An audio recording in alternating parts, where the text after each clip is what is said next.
Hi guys, hope you're all okay, hope you're all well. So here is another update.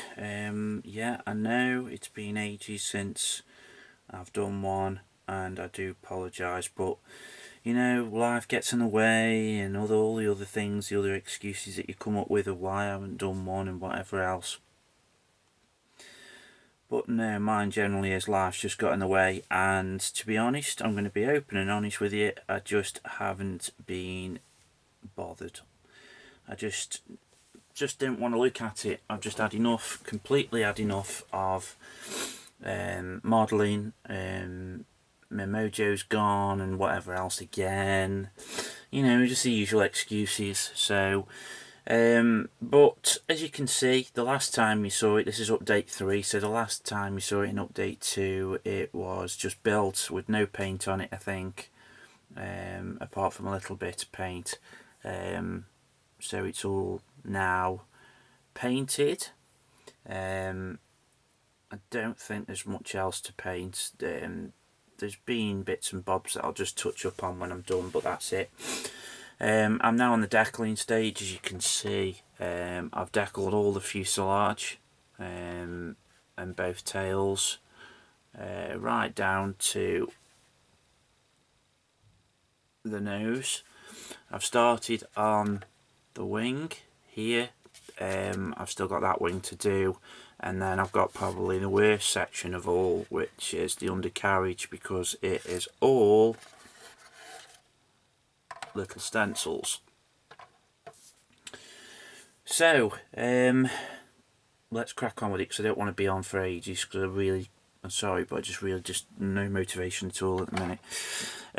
So I'm on the decaling stage. On the whole, the decals have gone on okay, apart from they've split on that one there and then it ripped down there, so I had to put, because this decal here is all one decal, so I've had to sort of put it on separate. And then on the other side, if that wasn't bad enough, that's the decal on the navy there is split down the bottom, so I should just pretend that that's chipping, and this decal was perfect on that one.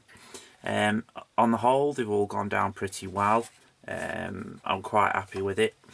I keep knocking off the pitot tubes on the back, so I've just ended up cutting them off completely, and I shall add them on right at the very end of the build. The cockpit is literally all done now. The biggest ball ache of all of the cockpit was the seats, because I bought some resin seats, and the resin seats, what can I say? They're brilliant and they're so well detailed, they really are. It's just because they're so well detailed and there's bits that stick out and all that type of thing, you have to sort of decide which bit you're going to paint first and all that type of thing, because you'll start with one bit and you'll start getting bits of paint on the other bits and all that type of thing. So, you know, that's the only downside with it, really, is just that type of thing, that, you know, you have to sort of decide which part you're going to paint first. But they are all painted now, so they can go in a nutshell. The wheels are all done and the bits of undercarriage are done, which is just the only bits that are different, really, is it's all literally white. It's just basically the bits of silver that are on the shafts on the undercarriage, and that's it. The engines are painted with the extreme metals, the AK bits. So yeah, I mean, it's all gone on okay so far. The wheels are done. They are resin aftermarket wheels, which are very nice. They've got like the actual make of the wheel, the tyre, printed on them on the inside. You probably won't pick that up on camera, but you can just see it on the outline there. So yeah, it is all on track now. It just wasn't before. It was just, like I say, it was just dragging on. Just got to get this. Once I've got the decals done, I'm thinking that it will fly together. The big fuel tank is done. The drop tank.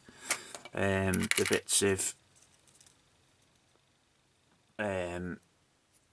what they call canopy is all done. These are Montex masks, so you've got the inside done as well. All the ordnance is done, painted already, so that's done. And then of course the little bits of extra bits like the back wings are all painted, all done ready.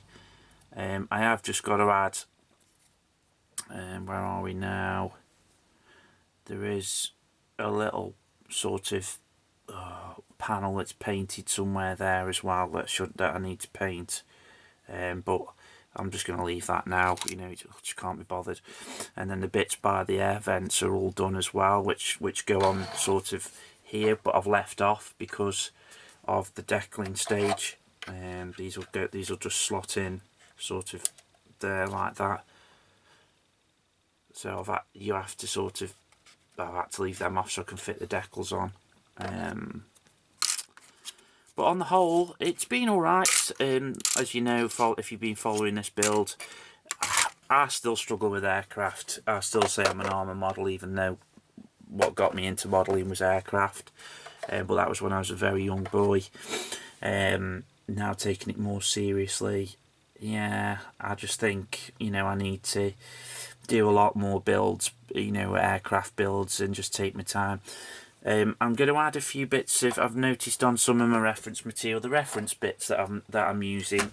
I'm using quite a few books really for my references. The first one is this, which is a beautiful book, lovely pictures and everything in it. That's the first one I'm using. The one that I'm mainly using more than anything is this one, in the Haynes manual. I'm using that one, which is a good source of material. And then the next one is, that's just got basically, it's got the 50 top aircraft in. But what is actually really good is the part which is number 10 on the countdown, the Phantom, is actually the Phantom I'm building, so that's good. But again, it's not 100% accurate, so and being as I'm doing Randy Cunningham's VF96, I want to try and do it pretty well. This is the one that Mike Booth sent me, Mod Art 633. I have been using this book, and I will be using it more. And then the last one I've been using is this one, which again is another Osprey one. But yeah, so I have got plenty of reference materials for that for this build. But yeah, it's going, like I say, it's okay. The cockpit is now done. It's got all the colour photo etching. That's all done now. So I can now stick the seats in, and then I'm having the canopy glass open. It does come with a couple of pilots, but I'm not adding them in. I just couldn't be bothered. I just want it done now, and then I can crack on with my IDF build, which I've advertised on this. I will hopefully try and get a few more decals done a little bit later, or in a minute after this video. So that's a few more that will be done. So the decals, so the paint job. This is the first paint job I've done, which is the black basing method. I'm very happy with it actually. It's the first time I've ever done it. However, if I'm being totally honest and accurate, I don't think it's very accurate for this actual aircraft, because when you look at all the reference material and everything, this is quite stark grey and white underneath. Now the white is pretty accurate, as you can see, but the grey isn't. It's a lot more thicker, brighter grey, I think, from what I can work out. I don't know if you'll work it out, but on the folds of the wings here, I've sort of added some, I can't think what it was. I think it was like the red oxide colour that German Armour was originally painted with, and I streaked it a little bit there, and then in the folds of the wings where the wings fold, I've had a bit of staining on that, so that's obviously, but it's not been weathered at all yet apart from that process. The seam lines were bitch to get out of, which are now, they've all gone, thank God. But I am pleased with the actual paint job for my first job. However, I don't think it's 100% accurate for this, but there you go. It's my build, so what? So there. So the paints I've used for the very first time are AK's Real Colours. This is the first time I've... Oh, sorry, Darth. It's the first time I've ever used these. So for underneath I've used the Insignia White, and then on top I've used the Light Gull Grey out of this set, which is set number AK-46, which is the US Navy and United States Marine Corps colours 1950s to 1970s. And then sort of on the panel lining and that I've used the white, which and the black for the things. Now on the black basing part, you sort of have to like sort of add mottling underneath, and I find it dries very quickly on your tip, so you've got to be very careful and keep it really thinned, shall we say. I've also thinned it with which I don't think is particularly great, because everybody says you can, and you can thin it with this, which is fine. However, it dries very quickly. Now when I actually decided to try and thin it with this, the actual stuff, it was fine. It didn't dry so quick, so I'd definitely recommend thinning it with its own stuff. The metals were the first time using these AK Extreme metals. The dark colour is the jet exhaust, and then the silver was the steel, and then I've added a bit of staining and that around with the pale burnt metal. Now I will add some more chipping and that on and weathering once everything's done and added in. The main colours on the ejection seats, which are the Martin Baker, I think the Mark 7, these are ejector seats, were model colour, which was basically the seat colours are basically khaki and I think emerald green, I think I used for that, which is more model colours basically. I tend to use model colour for all my detail painting, and Panzer Aces, I just think it's the best stuff going for detail painting. And then I went over and glossed it all again, another first, with this. Everybody's been raving about how good this stuff actually is. Yeah, I agree, it does feel bulletproof at the minute, and this is basically only two or one, I think it was one coat of this, so it does feel bulletproof at the minute. And I suppose the shinier you want it, then the more you add, which is good. However, it's as runny as hell, so it's literally like if any of you sprayed Future. It's like that type of stuff. You've got to literally spray it, but be dead careful of not pooling it out anywhere, because if you pool it, it'll start giving you like waves and creases everywhere in it. But it seems okay at the minute. And then what we've done is, for the decaling, we've used the usual micro set to place them down with, and then instead of using the sole, I've decided to give this one a go, which is the UMP strong, extra strong stuff. Now I at first thought that it was some of this stuff, which is the Daco Productions, because there's three of these, and then suddenly, sorry, there's three of these, and then suddenly there's three of these. Now, UMP Paul says it's definitely not, which I believe him, so fair play. Now, this stuff is great. I bought this originally for the Tamiya decals, because Tamiya decals are notoriously bad and strong and thick to pit down. This is absolutely amazing. It's even better than this Walther stuff that Brett Grog very kindly sent me, Brett G from America. This is excellent stuff. However, This seems to be working absolutely brilliantly at the minute, so I do recommend this at the minute. So fair play to UMP, good stuff so far. As folk will know, I'm not 100% great with UMP products at the minute, but I do recommend this at the minute. It's very good, and it's the extra strong stuff. So that's the first bit. Still going on to decaling now. There's tons and tons and tons and tons of decals, as we all know, on Phantoms. Now, I decided to try and buy a new tool to get through to all these little tiny little buggers and all of these type of tiny little things, the stencils. Now, a lot of people will say, well, why don't you just use your craft knife? Well, that's true, I do. And I also use, your Tamiya scissors for decals.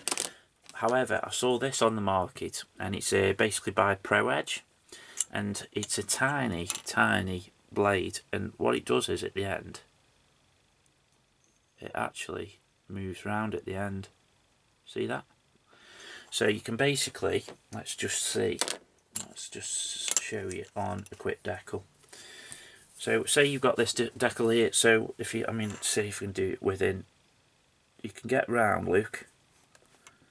We're doing circles on it and all sorts, and it's as sharp as anything, and it just really is brilliantly. It's just brilliant to get in between the small bits and bobs that you'll obviously have to sort of bend the paper to sort of get your scissors into, or whatever. I'm sure a lot of you will stick to using the craft knife and whatever else, which is fair enough, it's up to you, but I just thought I'm a bit of a tool bitch, so I love trying out new tools, but this is really good. It's only, I think it was about £3 or £4, I think, which wasn't too bad for a new cutting knife, and it won't be just that I can use for. I'm sure I can use it for photo etch as well, because you can get these spare as well that are about, I think they're about 15p, the blades are spare, so it's not expensive at all.